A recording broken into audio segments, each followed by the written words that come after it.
Hello बच्चों, आइए प्रश्न को पढ़ते हैं। प्रश्न है, अनावर्तबीजी पादपों में जाइलम के मुख्य जल संवहनी तत्व हैं।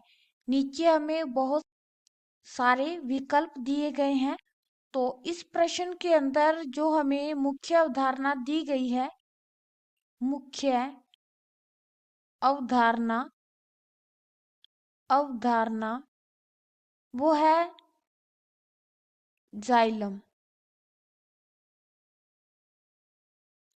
जाइलम, तो सबसे पहले हम जाइलम के बारे में देखते हैं। जाइलम क्या है? जाइलम एक जल संवहनी तत्व है। जल संवहनी तत्व है, यानी कि पौधे के एक भाग से दूसरे भाग में जल पहुंचाने का काम जो किया जाता है वो किया जाता है जाइलम के द्वारा। अब जाइलम के अंदर हमें इसमें चार मुख्य भाग देखने को मिलते हैं जाइलम में। पहला है वाहिकाएं। वाहिकाएं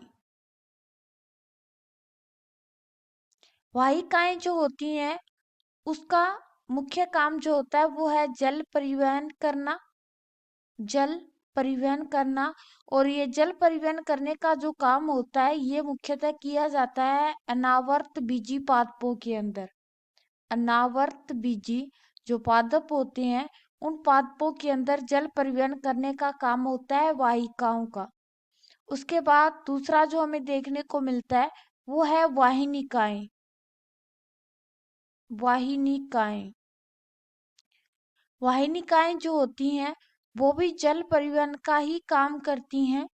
जल परिवहन का ही काम करती हैं, लेकिन ये मुख्यतः आवर्तबीजी पादपों के अंदर जो आवर्तबीजी पादप हैं, आवर्तबीजी पादप उनके अंदर जल परिवहन का काम करती हैं।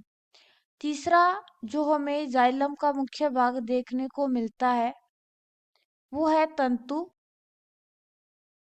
तंतु तंतु जो है वो यांत्रिक सहारा देने का काम करता है।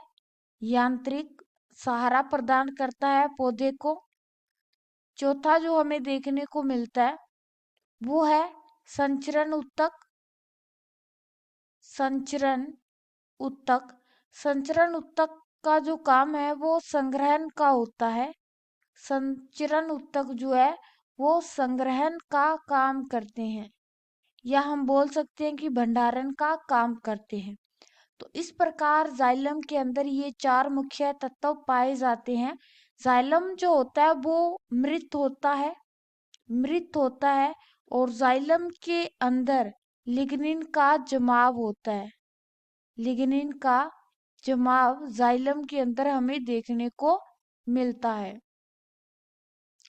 तो अगर हम हमारे विकल्प देखें तो सबसे पहला है वाहिकाएं, जो कि सही है क्योंकि वाहिकाओं के द्वारा जो जल परिवहन है वो अनावर्त बीजी पादपों में होता है।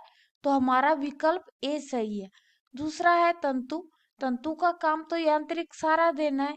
तीसरा है संचरण उत्तक, जिनका काम संग्रहण का है। चौथा है वाहिनिकाएं। वाहिनिकाएं जल परिवहन करती हैं, लेकिन ये आवर्त बीजी पादपों में करती हैं। तो हमारा जो सही विकल्प है वो है ए। आशा है कि मुख्य अवधारणा के आधार पर आपको यह प्रश्न समझ में आया होगा। धन्यवाद।